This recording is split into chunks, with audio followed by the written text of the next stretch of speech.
Good evening. The television and radio stations of the United States and their affiliated stations are proud to provide facilities for a discussion of issues in the current political campaign by the two major candidates for the presidency. The candidates need no introduction. The Republican candidate, Vice President Richard M. Nixon, and the Democratic candidate, Senator John F. Kennedy. According to rules set by the candidates themselves, each man shall make an opening statement of approximately 8 minutes duration and a closing statement of approximately 3 minutes duration. In between, the candidates will answer or comment upon answers to questions put by a panel of correspondents. In this, the first discussion in a series of 4 joint appearances, the subject matter has been agreed will be restricted to internal or domestic American matters. And now for the first opening statement by Senator John F. Kennedy. Smith, Mr. Nixon. In the election of 1860, Abraham Lincoln said the question was whether this nation could exist half slave or half free. In the election of 1960, and with the world around us, the question is whether the world will exist half slave or half free, whether it will move in the direction of freedom, in the direction of the road that we are taking, or whether it will move in the direction of slavery. I think it will depend in great measure upon what we do here in the United States, that we build, on the kind of strength that we maintain. We discussed tonight domestic issues, but I would not want that to be any implication to be given that this does not involve directly our struggle with Mr. Khrushchev for survival. Mr. Khrushchev is in New York, and he maintains the communist offensive throughout the world because of the productive power of the Soviet Union itself. The Chinese communists have always had a large population, but they are important and dangerous now because they are mounting a major effort within their own country. The kind of country we have here, the kind of society we have, the kind of strength we build in the United States will be the defense of freedom. If we do well here, if we meet our obligations, if we're moving ahead, then I think freedom will be secure around the world. If we fail, then freedom fails. Therefore, I think the question before the American people is, are we doing as much as we can do? Are we as strong as we should be? Are we as strong as we must be if we're going to maintain our independence? And if we're going to maintain and hold out the hand of friendship to those who look to us for assistance, to those who look to us for survival? I should make it very clear that I do not think we're doing enough, that I am not satisfied as an American with the progress that we're making. This is a great country, but I think it could be a greater country. And this is a powerful country, but I think it could be a more powerful country.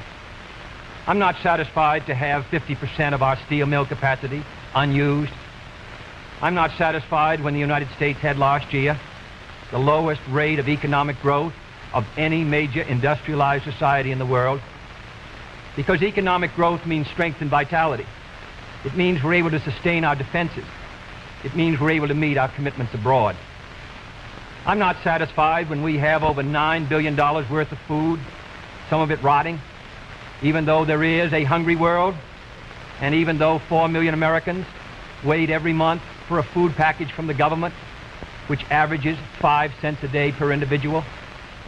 I saw cases in West Virginia, here in the United States, where children took home part of their school lunch in order to feed their families, because I don't think we're meeting our obligations towards these Americans. I'm not satisfied when the Soviet Union is turning out twice as many scientists and engineers as we are. I'm not satisfied when many of our teachers are inadequately paid, or when our children go to school part-time shifts. I think we should have an educational system second to none. I'm not satisfied when I see men like Jimmy Hoffa in charge of the largest union in the United States, still free. I'm not satisfied when we are failing to develop the natural resources of the United States to the fullest. Here in the United States, which developed the Tennessee Valley and which built the Grand Coulee and the other dams in the northwest United States, at the present rate of hydropower production, and that is the hallmark of an industrialized society, the Soviet Union by 1975 will be producing more power than we are. These are all the things, I think, in this country that can make our society strong or can mean that it stands still. I'm not satisfied until every American enjoys his full constitutional rights. If a Negro baby is born, and this is true also of Puerto Ricans and Mexicans in some of our cities, he has about 1/2 as much chance to get through high school as a white baby. He has 1/3 as much chance to get through college as a white student. He has about 1/3 as much chance to be a professional man, about 1/2 as much chance to own a house. He has about 4 times as much chance that he'll be out of work in his life as the white baby. I think we can do better. I don't want the talents of any American to go to waste. I know that there are those who say that we want to turn everything over to the government. I don't at all. I want the individuals to meet their responsibilities. And I want the states to meet their responsibilities. But I think there is also a national responsibility. The argument has been used against every piece of social legislation in the last 25 years. The people of the United States individually could not have developed the Tennessee Valley. Collectively, they could have.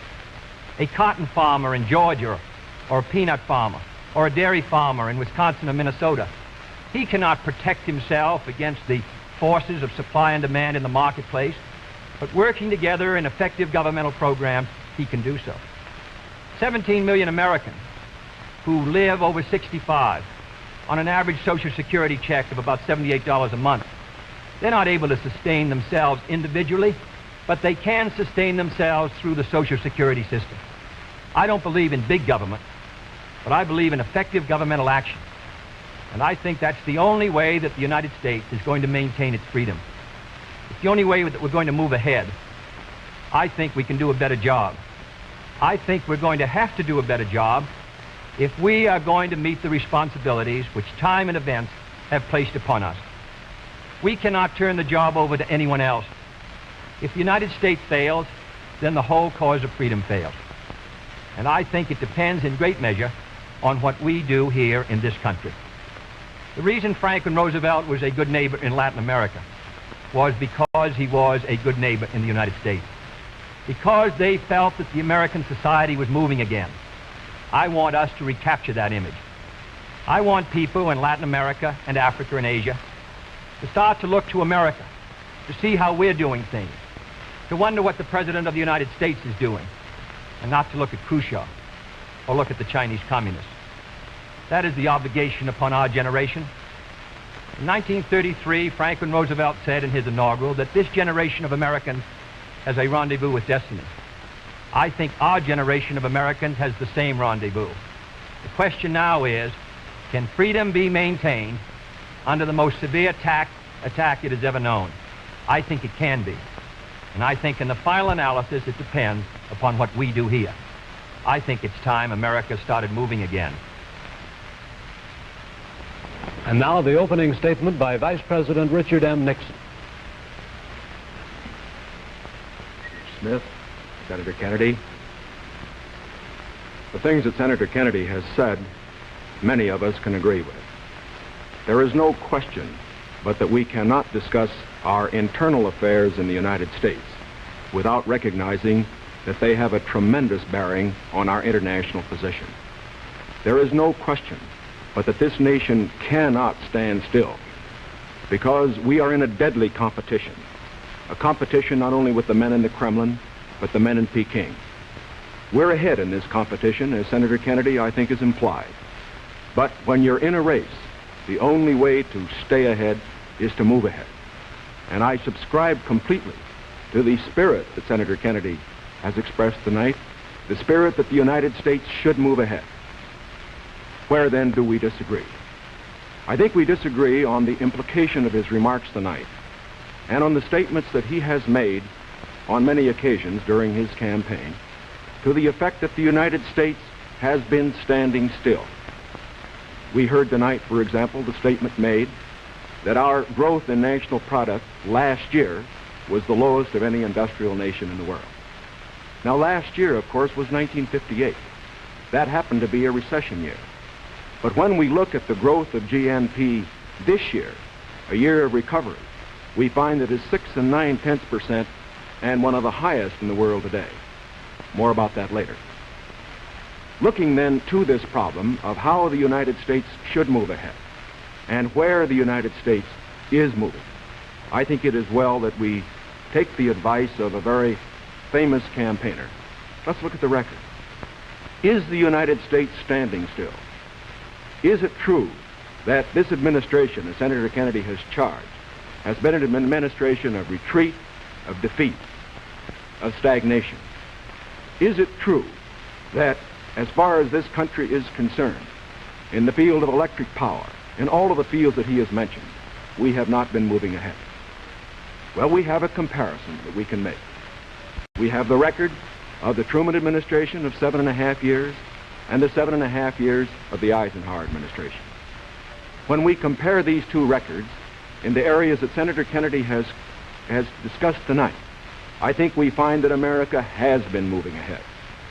Let's take schools. We have built more schools in these last 7.5 years than we built in the previous 7.5, for that matter, in the previous 20 years. Let's take hydroelectric power. We have developed more hydroelectric power in these 7.5 years than was developed in any previous administration in history. Let us take hospitals. We find that more have been built in this administration than in the previous administration. The same is true of highways. Let's put it in terms that all of us can understand. We often hear gross national product discussed, and in that respect, may I say that when we compare the growth in this administration with that of the previous administration, that then there was a total growth of 11% over 7 years. In this administration, there's been a total growth of 19% over 7 years. That shows that there's been more growth in this administration than in its predecessor. But let's not put it there. Let's put it in terms of the average family. What has happened to you? We find that your wages have gone up 5 times as much in the Eisenhower administration as they did in the Truman administration. What about the prices you pay? We find that the prices you pay went up 5 times as much in the Truman administration as they did in the Eisenhower administration. What's the net result of this? This means that the average family income went up 15% in the Eisenhower years as against 2% in the Truman years. Now, this is not standing still. But, good as this record is, may I emphasize, it isn't enough. A record is never something to stand on. It's something to build on. And in building on this record, I believe that we have the secret for progress. We know the way to progress. And I think, first of all, our own record proves that we know the way. Senator Kennedy has suggested that he believes he knows the way. I respect the sincerity with which he makes that suggestion. But on the other hand, when we look at the various programs that he offers, they do not seem to be new. They seem to be simply retreads of the programs of the Truman administration which preceded it. And I would suggest that during the course of the evening he might indicate those areas in which his programs are new, where they will mean more progress than we had then. What kind of programs are we for? We are for programs that will expand educational opportunities, that will give to all Americans their equal chance for education, for all of the things which are necessary and dear to the hearts of our people. We are for programs, in addition, which will see that our medical care for the aged is much better handled than it is at the present time. Here again, may I indicate that Senator Kennedy and I are not in disagreement as to the aim. We both want to help the old people. We want to see that they do have adequate medical care. The question is the means. I think that the means that I advocate will reach that goal better than the means that he advocates. I could give better examples, but for whatever it is, whether it's in the field of housing or health or medical care or schools or the development of electric power, we have programs which we believe will move America, move her forward and build on the wonderful record that we have made over these past 7.5 years. Now, when we look at these programs, might I suggest that in evaluating them, we often have a tendency to say that the test of a program is how much you're spending. I will concede that in all the areas to which I have referred, Senator Kennedy would have the federal government spend more than I would have it spend. I costed out the cost of the Democratic platform. It runs a minimum of $13.2 billion a year more than we are presently spending to a maximum of $18 billion a year more than we're presently spending. Now, the Republican platform will cost more, too. It will cost a minimum of $4 billion a year more, a maximum of $4 9/10 billion a year more than we're presently spending. Now, does this mean that his program is better than ours? Not at all. Because it isn't a question of how much the federal government spends. It isn't a question of which government does the most. It's a question of which administration does the right thing. And in our case, I do believe that our programs will stimulate the creative energies of 180 million free Americans. I believe the programs that Senator Kennedy advocates will have a tendency to stifle those creative energies. I believe, in other words, that his programs would lead to the stagnation of the motive power that we need in this country to get progress. The final point that I would like to make is this. Senator Kennedy has suggested in his speeches that we lack compassion for the poor, for the old, and for others that are unfortunate. Let us understand throughout this campaign that his motives and mine are sincere. I know what it means to be poor. I know what it means to see people who are unemployed. I know Senator Kennedy feels as deeply about these problems as I do. But our disagreement is not about the goals for America, but only about the means to reach those goals.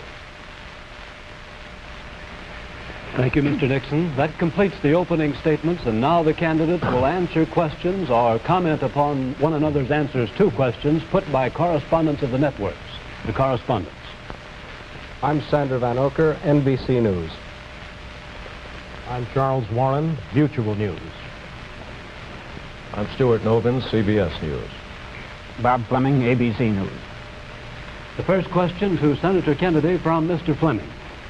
Senator, the Vice President in his campaign has said that you are naive and at times immature. He has raised the question of leadership.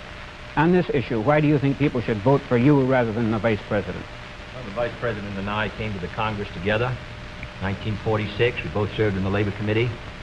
I've been there now for 14 years, the same period of time that he has. So that our experience in government is comparable.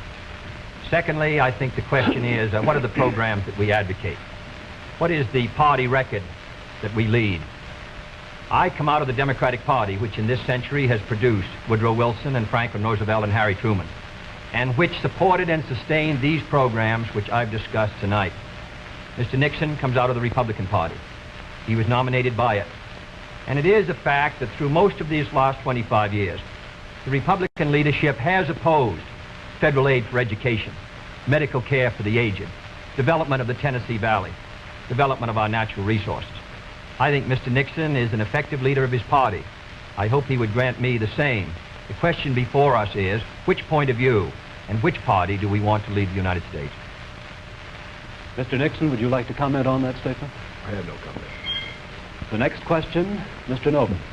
Mr. Vice President, your campaign stresses the value of your 8-year experience, and the question arises as to whether that experience was as an observer or as a participant or as an initiator of policy making.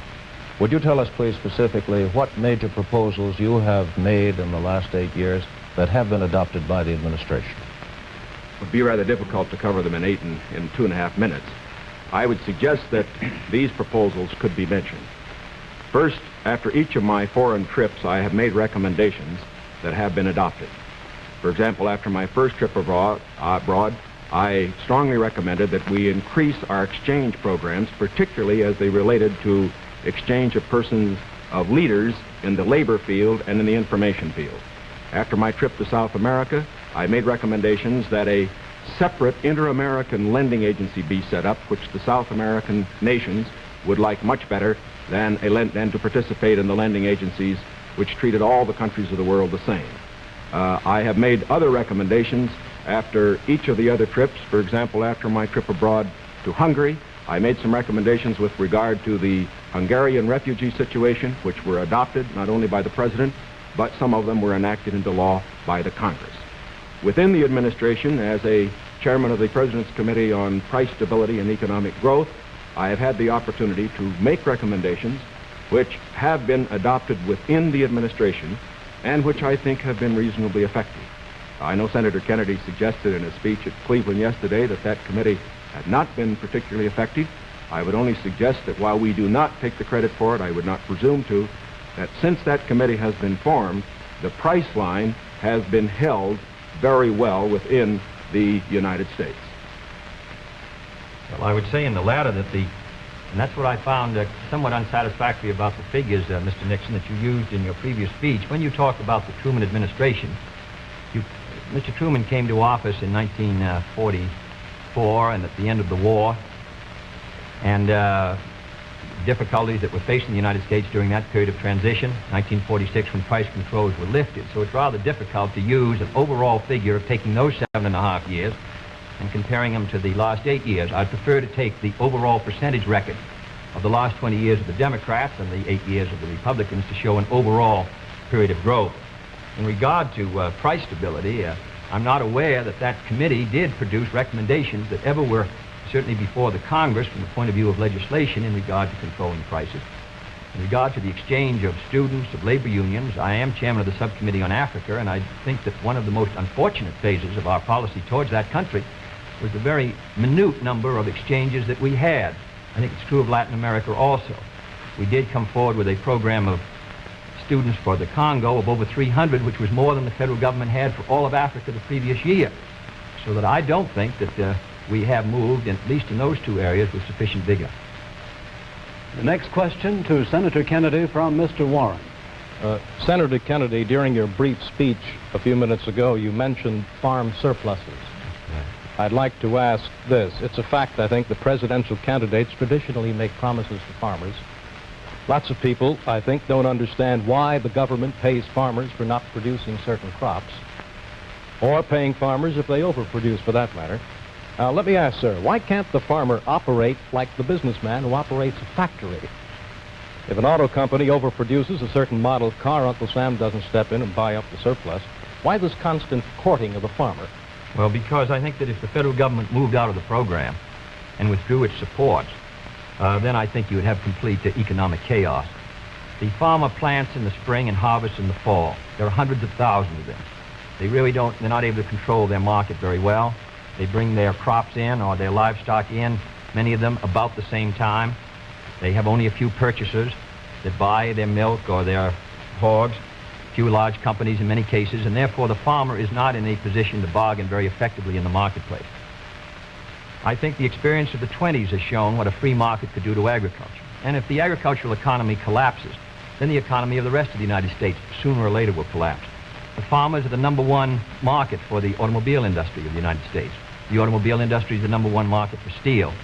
So if the farmer's economy continues to decline as sharply as it has in recent years, then I think you would have a recession in the rest of the country.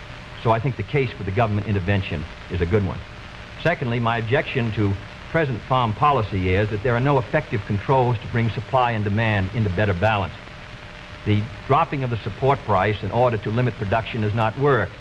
And we now have the highest surpluses, $9 billion worth. We've had a higher tax load from the Treasury for the farmer in the last few years with the lowest farm income in many years. I think that this farm policy has failed. And my judgment, the only policy that will work will be for effective supply and demand to be in balance. And that can only be done through governmental action. I therefore suggest that in those basic commodities which are supported, that the federal government, after endorsement by the farmers in that commodity, attempt to bring supply and demand into balance. Attempt effective production controls so that we won't have that 5 or 6% surplus which breaks the price 15 or 20%. I think Mr. Benson's program has failed. And I must say, after reading the Vice President's speech before the farmers as he read mine, I don't believe that it's very much different from Mr. Benson. I don't think it provides effective governmental controls. I think the support prices are tied to the average market price of the last 3 years, which was Mr. Benson's theory. I therefore do not believe that this is a sharp enough breach with the past to give us any hope of success for the future. Mr. Nixon, comment? I, of course, disagree with Senator Kennedy insofar as his suggestion as to what should be done on the farm program. He has made the suggestion that what we need is to move in the direction of more government controls, a suggestion that would also mean raising prices that the consumers pay for products and imposing upon the farmers controls on acreage even far more than they have today. I think this is the wrong direction. I don't think this has worked in the past. I do not think it will work in the future. The program that I have advocated is one which departs from the present program that we have in this respect. It recognizes that the government has a responsibility to get the farmer out of the trouble he presently is in because the government got him into it. And that's the fundamental reason why we can't let the farmer go by himself at the present time. The farmer produced these surpluses because the government asked him to through legislation during the war. Now that we have these surpluses, it's our responsibility to indemnify the farmer during that period that we get rid of the surpluses. Until we get the surpluses off the farmer's back, however, we should have a program, such as I announced, which will see that farm income holds up. But I would propose holding that income up, not through a type of program that Senator Kennedy has suggested that would raise prices, but one that would indemnify the farmer, pay the farmer in kind from the products which are in surplus. The next question to Vice President Nixon from Mr. Van Oker. Mr. Vice President, since the question of executive leadership is a very important campaign issue, I'd like to follow Mr. Noven's question. Now, Republican campaign slogans, you see them on signs around the country, as we did last week, say, it's experience that counts. That's over a picture of yourself, sir, implying that you've had more governmental executive decision-making experience than your opponent. Now, in his news conference on August 24th, President Eisenhower was asked to give one example of a major idea of yours that he adopted. His reply was, and I'm quoting, "If you give me a week, I might think of one. I don't remember." Now, that was a month ago, sir, and the President hasn't brought it up since. And I'm wondering, sir, if you can clarify which version is correct, the one put out by Republican campaign leaders or the one put out by President Eisenhower? Well, I would suggest, Mr. Van Oker, that if you know the President, that was probably a facetious remark.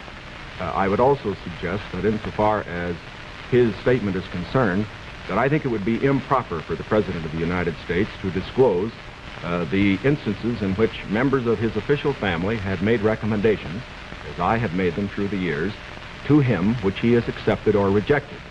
The President has always maintained, and very properly so, that he is entitled to get what advice he wants from his cabinet and from his other advisors without disclosing that to anybody, including, as a matter of fact, to Congress. Now, I can only say this. Through the years, I have sat in the National Security Council. I have been in the cabinet.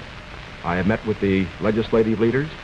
I have met with the President when he made the great decisions with regard to Lebanon, Kimoy Matsu, other matters. The President has asked for my advice. I have given it. Sometimes my advice has been taken. Sometimes it is not.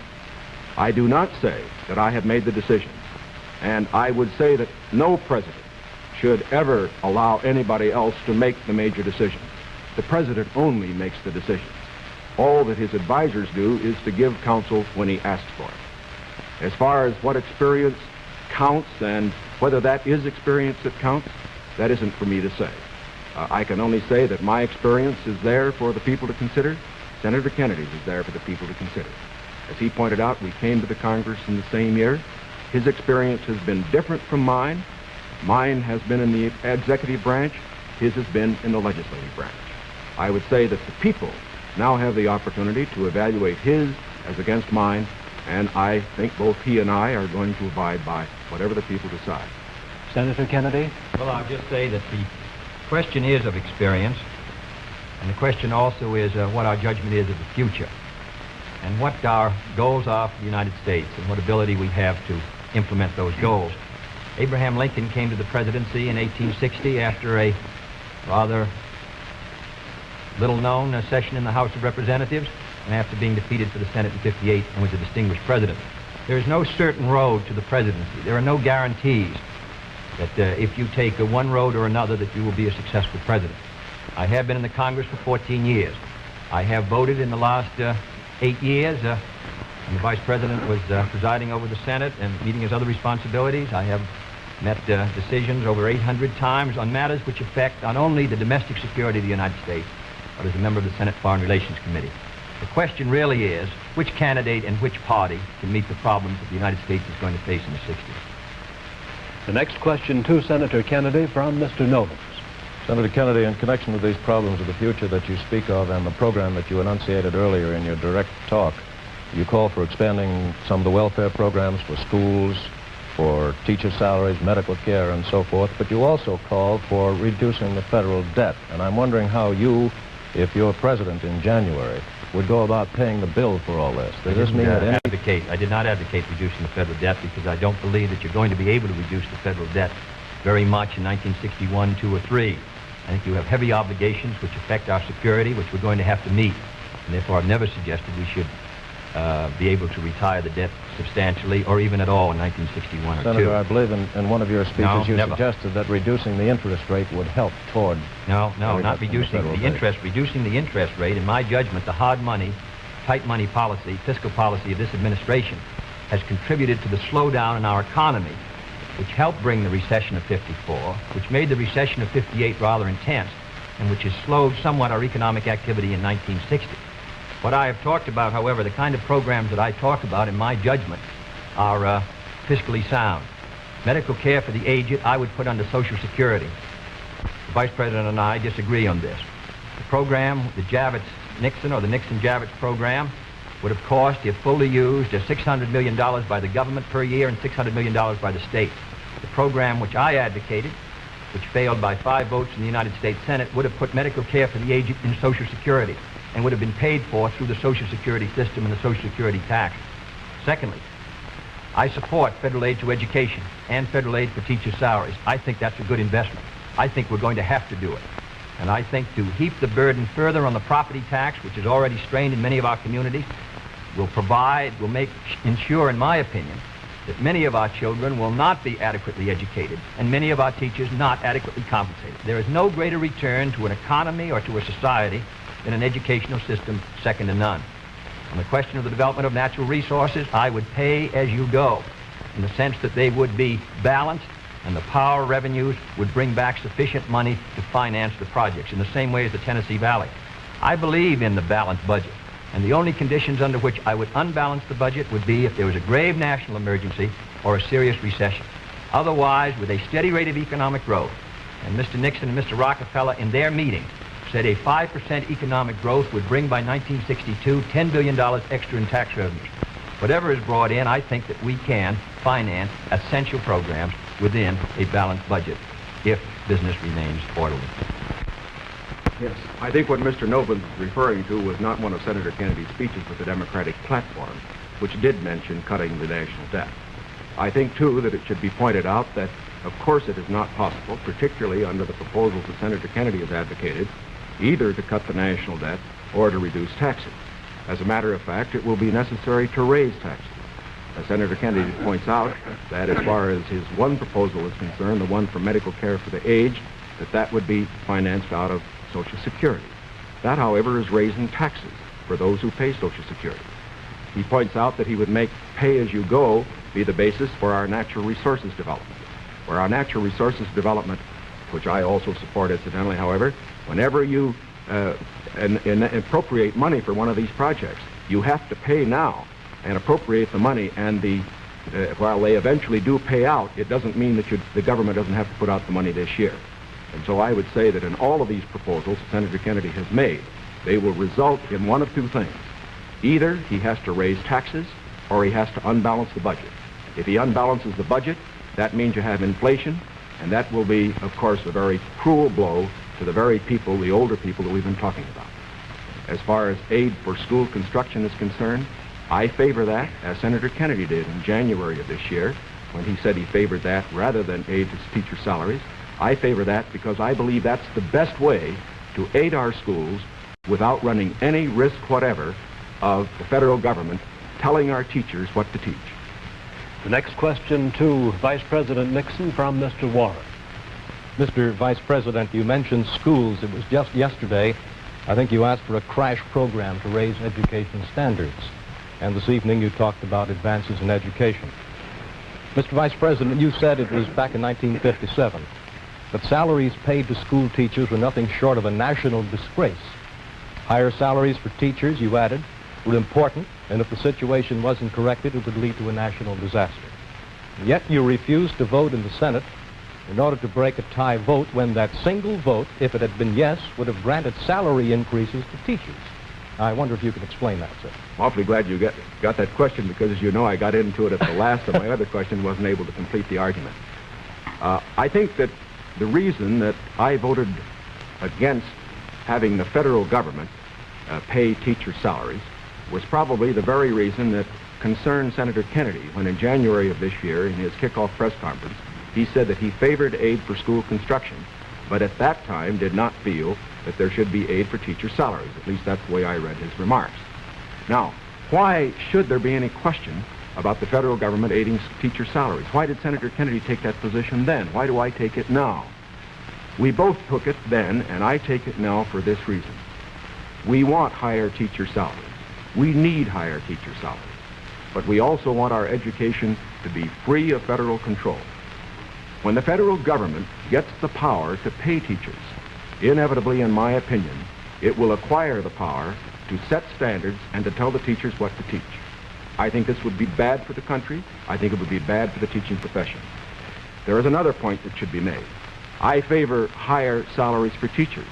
But as Senator Kennedy said in January of this year in the same press conference, the way that you get higher salaries for teachers is to support school construction, which means that all the local school districts in the various states then have money which is freed to raise the standards for teacher salaries.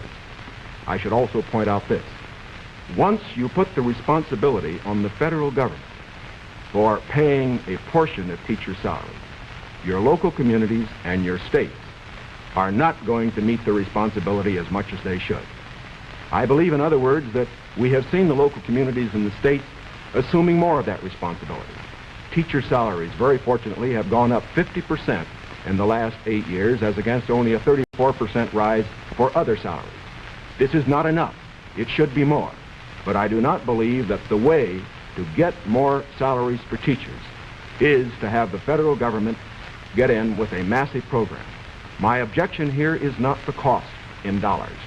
My objection here is the potential cost in controls and eventual freedom for the American people by giving the federal government power over education, and that is the greatest power a government can have. Senator Kennedy's comment? When the Vice President quotes me in January 60, I do not believe the federal government should pay directly teachers' salaries, but that was not the issue before the Senate in February. The issue before the Senate was that the money would be given to the state. The state then could determine whether the money would be spent for school construction or teacher salary. On that question, the Vice President and I disagreed.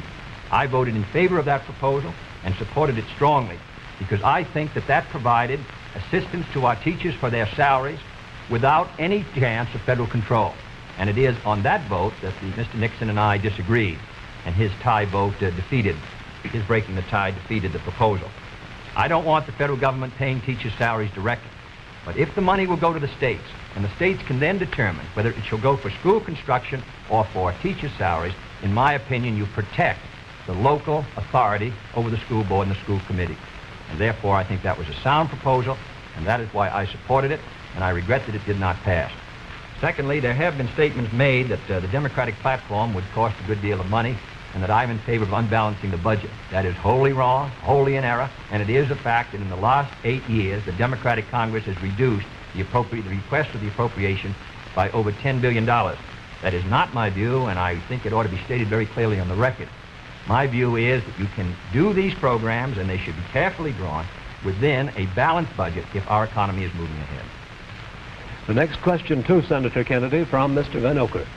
Senator, you've been promising the voters that if you are elected president, you'll try and push through Congress bills on medical aid to the aged, a comprehensive minimum hourly wage bill, federal aid to education. Now, in the August post-convention session of the Congress, when you at least held up the possibility you could one day be president, and when you had overwhelming majorities, especially in the Senate, you could not get action on these bills.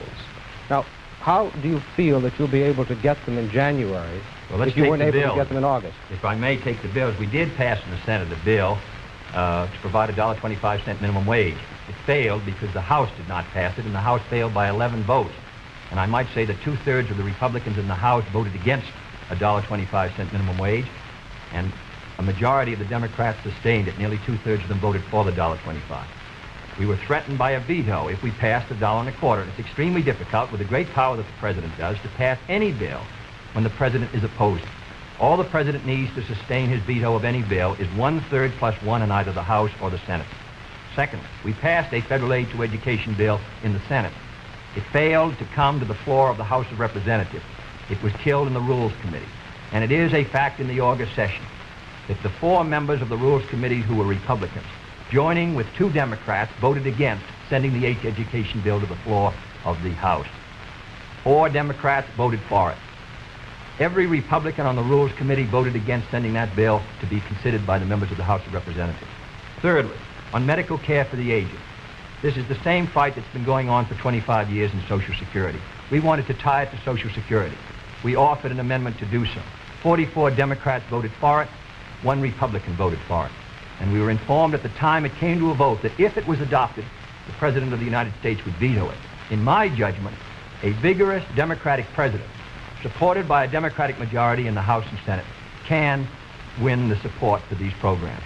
But if you send a Republican president and a Democratic majority, and the threat of a veto hangs over the Congress, in my judgment, you will continue what happened in the August session, which is a clash of parties and inaction. Mr. Nixon, comment? Well, obviously, my views are a little different. First of all, I don't see how it's possible for a 1/3 of a body, such as the Republicans have in the House and the Senate, to stop 2/3 if the 2/3 are adequately led.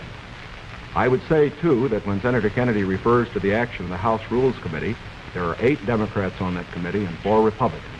It would seem to me, again, that it is very difficult to blame the 4 Republicans for the 8 Democrats not getting something through that particular committee. I would say further that to blame the President and his veto power for the inability of the Senator and his colleague to get action in this special session misses the mark. When the President exercises his veto power, he has to have the people behind him, not just 1/3 of the Congress. Because let's consider it. If the majority of the members of the Congress felt that these particular proposals were good issues, majority of those who were Democrats, why didn't they pass them and send to the President and get a veto and have an issue? The reason why these particular bills in these various fields that have been mentioned were not passed was not because the President was against them. It was because the people were against them. It was because they were too extreme. And I am convinced that the alternate proposals that I have, that the Republicans have in the field of health, in the field of education, in the field of welfare, because they are not extreme, because they will accomplish the end without too great cost in dollars or in freedom, that they could get through the next Congress. The next question to Vice President Nixon from Mr. Fleming. Mr. Vice President, do I take it then you believe that you could work better with Democratic majorities in the House and Senate than Senator Kennedy could work with Democratic majorities in the House and Senate? I would say this, that we, of course, expect to pick up some seats in both in the House and the Senate. We would hope to control the House, to get a majority in the House in this election. We cannot, of course, control the Senate. I would say that a president will be able to lead. A president will be able to get his program through to the effect that he has the support of the country, the support of the people. Sometimes we get the opinion that in getting programs through the House or the Senate, it's purely a question of legislative finagling and all that sort of thing. It isn't really that. Whenever a majority of the people are for a program, the House and the Senate responds to it. And whether this House and Senate in the next session is Democratic or Republican, if the country will have voted for the candidate for the presidency and for the proposals that he has made, I believe that you will find that the president, if it were a Republican, as it would be in my case, would be able to get his program through that Congress. Now, I also say that as far as Senator Kennedy's proposals are concerned, that, again, the question is not simply one of a presidential veto stopping programs. You must always remember that a president can't stop anything unless he has the people behind him. And the reason President Eisenhower's vetoes have been sustained, the reason the Congress does not send up bills to him which they think will be vetoed, is because the people and the Congress, a majority of them, know the country is behind the president. Senator Kennedy? Well, now let's look at these bills that the Vice President suggests were too extreme. One was a bill for $1.25 an hour for anyone who works in a store or company that has $1 million a year business. I don't think that's extreme at all. And yet nearly 2/3 to 3/4 of the Republicans in the House of Representatives voted against that proposal. Secondly was the federal aid to education bill. It was a very, because of the defeat of teacher salaries, it was not a bill that met, in my opinion, the need. The fact of the matter is, it was a bill that was less than you recommended, Mr. Nixon, this morning in your proposal. It was not an extreme bill. And yet we could not get one Republican to join. At least, I think, 4 of the 8 Democrats voted to send it to the floor of the House, not one Republican, and they joined with those Democrats who were opposed to it. I don't say the Democrats are united in their support of the program, but I do say a majority are, and I say a majority of the Republicans are opposed to it. The third is medical care for the aged, which is tied to Social Security, which is financed out of Social Security funds. Does not put a deficit on the Treasury. The proposal advanced by you and by Mr. Javits would have cost $600 million. Mr. Rockefeller rejected it in New York, said he didn't agree with the financing at all, said it ought to be on Social Security. So these are 3 programs which are quite moderate. I think it shows the difference between the 2 parties. One party is ready to move in these programs, the other party gives them lip service. Mr. Warren's question for Senator Kennedy. Senator Kennedy, on another subject, communism is so often described as an ideology or a belief that exists somewhere other than in the United States. Let me ask you, sir, just how serious a threat to our national security are these communist subversive activities in the United States today? Well, I think they're serious. I think it's a matter that we should continue to give great care and attention to. We should support the laws which the United States has passed in order to protect us from those who would destroy us from within. We should sustain the Department of Justice in its efforts and the FBI, and we should be continually alert. I think if the United States is maintaining a strong society here in the United States, I think that we can meet any internal threat. The major threat is external and will continue. Mr. Nixon, comment? I agree with Senator Kennedy's appraisal generally in this respect. The question of communism within the United States has been one that has worried us in the past. It is one that will continue to be a problem for years to come. We have to remember that the Cold War that Mr. Khrushchev is waging and his colleagues are waging is waged all over the world, and it's waged right here in the United States. That's why we have to continue to be alert. It is also essential in being alert that we be fair. Fair because by being fair, we uphold the very freedoms that the communists would destroy. We uphold the standards of conduct which they would never follow. And in this connection, I think that we must look to the future, having in mind the fact that we fight communism at home, not only by our laws to deal with communists, the few who do become communists and the few who do become fellow travelers, but we also fight communism at home by moving against those various injustices which exist in our society, which the communists feed upon. And in that connection, I again would say that while Senator Kennedy says we are for the status quo, I do believe that he would agree that I am just as sincere in believing that my proposals for federal aid to education, my proposals for health care, are just as sincerely held as his. The question, again, is not one of goals. We're for those goals. It's one of means. Mr. Van Oker's question for Vice President Nixon. Mr. Vice President, in one of your earlier statements, you said, we've moved ahead, we've built more schools, we've built more hospitals. Now, sir, isn't it true that the building of more schools is a local matter for financing? Were you claiming that the Eisenhower administration was responsible for the building of these schools, or is it the local school districts that provide for them? Not at all. As a matter of fact, your question brings out a point that I'm very glad to make. Too often, in appraising whether we are moving ahead or not, we think only of what the federal government is doing. Now, that isn't the test of whether America moves. The test of whether America moves is whether the federal government, plus the state government, plus the local government, plus the biggest segment of all, individual enterprise, moves. We have, for example, a gross national product of approximately $500 billion. Roughly $100 billion to $125 billion of that is the result of government activity. $400 billion, approximately, is a result of what individuals do. Now, the reason the Eisenhower administration has moved, the reason that we've had the funds, for example, locally, to build the schools and the hospitals and the highways, to make the progress that we have is because this administration has encouraged individual enterprise. And it has resulted in the greatest expansion of the private sector of the economy that has ever been witnessed in an 8-year period. And that is growth. That is the growth that we are looking for. It is the growth that this administration has supported and that its policies have stimulated. Senator Kennedy? Well, I must say, I think the reason that the schools have been constructed is because the local school districts were willing to increase the property taxes to a tremendously high figure.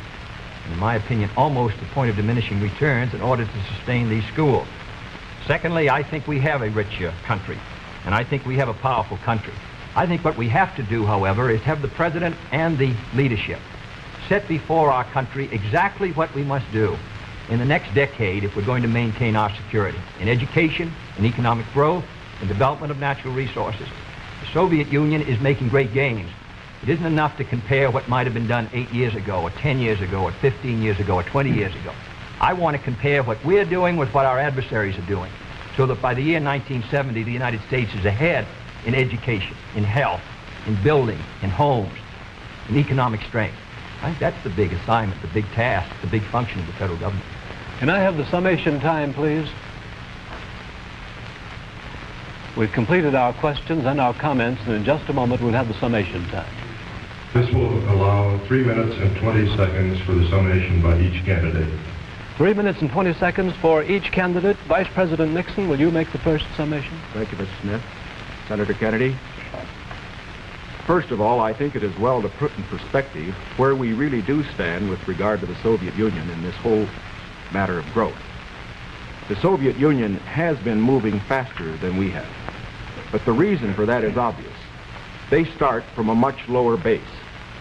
Although they have been moving faster in growth than we have, we find, for example, today, that their total gross national product is only 44% of our total gross national product. That's the same percentage that it was 20 years ago. And as far as the absolute gap is concerned, we find that the United States is even further ahead than it was 20 years ago. Is this any reason for complacency? Not at all. Because these are determined men. They are fanatical men. And we have to get the very most out of our economy. I agree with Senator Kennedy completely on that score. Where we disagree is in the means that we would use to get the most out of our economy. I respectfully submit that Senator Kennedy too often would rely too much on the federal government, on what it would do to solve our problems, to stimulate growth. I believe that when we examine the Democratic platform, when we examine the proposals that he has discussed tonight, when we compare them to the proposals that I have made, that these proposals that he makes would not result in greater growth for this country than would be the case if we followed the programs that I have advocated. There are many of the points that he has made that I would like to comment upon. The one in the field of health is worth mentioning. Our health program, the one that Senator Javits and other Republican senators as well as I supported, is one that provides for all people over 65 who want health insurance the opportunity to have it if they want it. It provides a choice of having either government insurance or private insurance. But it compels nobody to have insurance who does not want it. His program under Social Security would require everybody who had Social Security to take government health insurance whether he wanted it or not. And it would not cover several million people who are not covered by Social Security at all. Here is one place where I think that our program does a better job than his. The other point that I would make is this. This downgrading of how much things cost, I think many of our people will understand better when they look at what happened during the Truman administration when the government was spending more than it took in. We found savings over a lifetime eaten up by inflation. We found the people who could least afford it, people on retired incomes, people on fixed incomes, we found them unable to meet their bills at the end of the month. It is essential that a man who's president of this country certainly stand for every program that will mean for growth. And I stand for programs that will mean growth and progress. But it is also essential that he not allow a dollar spent that could be better spent by the people themselves. Senator Kennedy, your conclusion? The point was made by Mr. Nixon that the Soviet production is only 44% of ours. I must say that 44% in that Soviet country is causing us a good deal of trouble tonight. I want to make sure that it stays in that relationship. I don't want to see the day when it's 60% of ours and 70 and 75 and 80 and 90% of ours, with all the force and power that it could bring to bear in order to cause our destruction. Secondly, the Vice President mentioned medical care for the aged. Our program was an amendment to the Kerr bill. The Kerr bill provided assistance to all those who were not on Social Security. I think it's a very clear contrast. In 1935, when the Social Security Act was written, 94 out of 95 Republicans voted against it. Mr. Landon ran in 1936 to repeal it. In August of 1960, when we tried to get it again, but this time for medical care, we received the support of one Republican in the Senate on this occasion. Thirdly, I think the question before the American people is, as they look at this country and as they look at the world around them, the goals are the same for all Americans. The means are at question. The means are at issue. If you feel that everything that is being done now is satisfactory, that the relative power and prestige and strength of the United States is increasing in relation to that of the communists, that we are gaining more security, that we are achieving everything as a nation that we should achieve, that we're achieving a better life for our citizens and greater strength, then I agree. I think you should vote for Mr. Nixon. But if you feel that we have to move again in the 60s, that the function of the president is to set before the people the unfinished business of our society, as Franklin Roosevelt did in the 30s, the agenda for our people, what we must do as a society to meet our needs in this country and protect our security and help the cause of freedom. As I said at the beginning, the question before us all, that faces all Republicans and all Democrats, is, can freedom in the next generation conquer, or are the communists going to be successful? That's the great issue. And if we meet our responsibilities, I think freedom will conquer. If we fail to move ahead, if we fail to develop sufficient military and economic and social strength here in this country, then I think that the tide could begin to run against us. And I don't want historians 10 years from now to say, these were the years when the tide ran out for the United States. I want them to say, these were the years when the tide came in. These were the years when the United States started to move again. That's the question before the American people, and only you can decide what you want this country to be, what you want to do with the future. I think we're ready to move, and it is to that great task, if we're successful, that we will address ourselves. Thank you very much, gentlemen. This hour has gone by all too quickly. Thank you very much for permitting us to present the next President of the United States on this unique program. I've been asked by the candidates to thank the American networks and the affiliated stations for providing time and facilities for this joint appearance. Other debates in this series will be announced later and will be on different subjects. This is Howard K. Smith. Good night from Chicago.